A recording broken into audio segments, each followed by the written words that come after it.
বাংলার মাটি, বাংলার জল, বাংলার বায়ু, বাংলার ফল। 2023 সাল থেকেই রবীন্দ্রসঙ্গীত রাজ্য সঙ্গীতের স্বীকৃতি পেয়েছে। রবীন্দ্রনাথ দ্বিজেন্দ্রলাল রায়ের শখের এই বাংলার মুকুটে আজ জুড়ল আরও এক নয়া পালক। বাংলার মাটি, বাংলার বায়ু বরাবরই বাঙালির কাছে পছন্দের। তাই তো বিশ্বকবি লিখেছিলেন, আমার সোনার বাংলা, আমি তোমায় ভালোবাসি। চিরদিন তোমার আকাশ, তোমার বাতাস, আমার প্রাণে বাজায় বাঁশি। তবে বাংলা আজ শুধু বাঙালি নয়, বিদেশিদের কাছেও পছন্দের হয়ে উঠেছে। তা না হলে আন্তর্জাতিক পর্যটকদের কাছে ভারতের মধ্যে দ্বিতীয় সবথেকে পছন্দের গন্তব্য হয়ে উঠত না পশ্চিমবঙ্গ। ভারত সরকারে প্রকাশিত ইন্ডিয়া ট্যুরিজম ডেটা কম্পেডিয়াম 2025 রিপোর্ট প্রকাশিত হয়েছে, যেখানে দেখা যাচ্ছে বিদেশি পর্যটকদের আকর্ষণে পশ্চিমবঙ্গ উঠে এসেছে দেশের দ্বিতীয় স্থানে।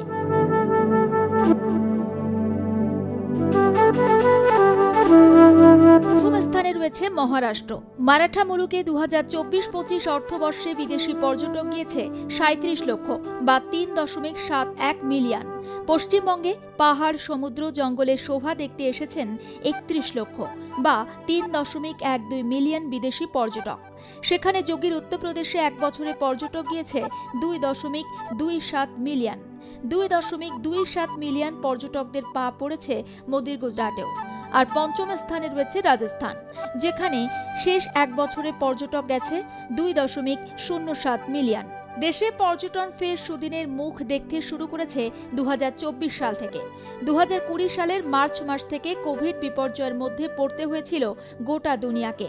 কোভিড পর্বে লকডাউন বিশ্ব অর্থনীতিতে গভীর অভিঘাত তৈরি করেছে। কোভিডের আগে 2019 সালে যে সংখ্যায় বিদেশি পর্যটক ভারতে আসতেন, তার থেকে প্রায় 14.8% বৃদ্ধি পেয়েছে। 2023 সালে পশ্চিমবঙ্গে আন্তর্জাতিক পর্যটকের সংখ্যা ছিল 27 লক্ষ। 2024 সালে তা বেড়ে হয়েছে 31 লক্ষ। অন্যদিকে বাংলাদেশ থেকে আগত পর্যটকদের সংখ্যা অনেকটা কমে গেছে। 2023 সালে বাংলাদেশ থেকে ভারতে এসেছিলেন 21.2 লক্ষ বাংলাদেশি। তবে 2024 সালে তা কমে দাঁড়িয়েছে 17.5 লক্ষে। মনে করা হচ্ছে বাংলাদেশের রাজনৈতিক উত্তেজনার কারণে কলকাতা ঢাকা উড়ান কমে গিয়েছিল, তার জন্যই বাংলাদেশি পর্যটক কম এসেছেন রাজ্যে, আর তার ফলে এই সংখ্যাটা কমেছে। তবে মার্কিন যুক্তরাষ্ট্র, জার্মানি, ব্রিটেন থেকে আসা পর্যটকদের সংখ্যা বৃদ্ধি পেয়েছে। গত অর্থবর্ষে যত সংখ্যক বিদেশি পর্যটক ভারত ভ্রমণে এসেছিলেন তা প্রায় 2019 সালের সমান, যা ইতিবাচক বলে মনে করা হচ্ছে। অনেকেই মনে করেন 2020 সালের ফেব্রুয়ারি মার্চ মাস থেকে 2022 সালের গোড়া পর্যন্ত যে ভয়াবহ পরিস্থিতি তৈরি হয়েছিল, সেই ক্ষতি সামলাতে বেশ কয়েক বছর লেগে যাবে। কোভিডের কারণে তৈরি হওয়া মন্দা থেকে ঘুরে দাঁড়াতে নানাভাবে নানা দেশ চেষ্টা চালাচ্ছে। তবে বিদেশি পর্যটকদের ভারতে আগমন সেই পরিস্থিতির বদল ঘটিয়েছে বলেই মনে করা হচ্ছে। বাংলা বরাবরই পর্যটনের কেন্দ্রবিন্দুতে রয়েছে। পর্যটনের পীঠস্থানও বলা যেতে পারে বাংলাকে। একদিকে পাহাড়, হিমালয়ের কোলে থাকা শৈলশহর দার্জিলিংয়ের সৌন্দর্য, অন্যদিকে সুন্দরবনের গভীর অরণ্যের পাশাপাশি রয়েছে রয়্যাল বেঙ্গল টাইগার। এছাড়াও পূর্ব মেদিনীপুরের দীঘার বিস্তীর্ণ সমুদ্র সৈকত। এই 3 জায়গায় নয়, রাজ্যের বিভিন্ন জেলায় রয়েছে একাধিক পর্যটন কেন্দ্র। রাজ্যে তৃণমূল কংগ্রেস সরকারে আসার পর মুখ্যমন্ত্রী মমতা বন্দ্যোপাধ্যায় বাংলার পর্যটনে আরও জোর দিয়েছেন। মুখ্যমন্ত্রীর নির্দেশে রাজ্যের পর্যটন কেন্দ্রগুলিকে আরও ঢেলে সাজানো হয়েছে। কলকাতার উপকণ্ঠে একাধিক পর্যটন কেন্দ্র গড়ে উঠেছে। কেবল হোটেল নয়, হোমস্টের ব্যবস্থাও শুরু হয়েছে পাহাড়ের কোলে। পর্যটকদের থাকার সুবিধার পাশাপাশি স্থানীয় বাসিন্দাদেরও আর্থিক ও জীবনযাত্রার মান উন্নত হয়েছে বলে খবর। রাজ্যের বাসিন্দারা বাংলাতেই বিভিন্ন জায়গায় ঘোরার দিকে জোর দিচ্ছেন বলে মত ওয়াকিবহাল মহলের। বিদেশি পর্যটকরাও বাংলায় আসছে বেশি সংখ্যায়। রাজ্যের পর্যটন কেন্দ্রগুলি ঘুরে আতিথেয়তা পেয়ে মুগ্ধ হচ্ছেন তারাও। শুধু তাই নয়, বিদেশিরা আরও বেশি করে বাংলায় আসছেন বলে মনে করেন খোদ কেন্দ্রীয় পর্যটন মন্ত্রক। ইউনেস্কোর তরফে কলকাতার দুর্গাপুজোকে হেরিটেজের তকমা দেওয়া হয়। লক্ষ্য করা যায় তারপর থেকে আন্তর্জাতিক পর্যটন উল্লেখযোগ্যভাবে বেড়ে গিয়েছে।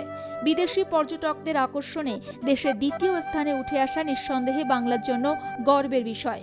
পর্যটনকে ঘিরে রাজ্যের সংস্কৃতি, ঐতিহ্য এবং সৌন্দর্যকে বিশ্ব দরবারে তুলে ধরার যে প্রয়াস, তা সফল হচ্ছে ধাপে ধাপে। এই সাফল্য শুধু পরিসংখ্যান নয়, এটি বাংলার আত্মবিশ্বাসের প্রতিচ্ছবিও বটে। তবে ওই যে কথাতেই আছে, ভালো হলে আরও ভালো হওয়ার বাসনা জাগে। আর সেই জায়গা থেকে এই প্রশ্ন তো উঠেই যায়, মহারাষ্ট্রের থেকে কেন পিছিয়ে পড়ল বাংলা? কোন দিকটা আরও ভালো করলে শীর্ষস্থান দখল করে নিতে পারত পশ্চিমবঙ্গ? এর কারণ ময়নাতদন্ত করতে গিয়ে যে দিকটা উঠে আসে সেটি হলো মুম্বাই ও দিল্লিতে প্রতিদিন আসে 500-র বেশি আন্তর্জাতিক বিমান, তবে কলকাতায় আসে মাত্র 51টি। এই ব্যবধানটা কমানো গেলে পশ্চিমবঙ্গ হয়তো প্রথম স্থানেই থাকতো বলে মনে করা হচ্ছে।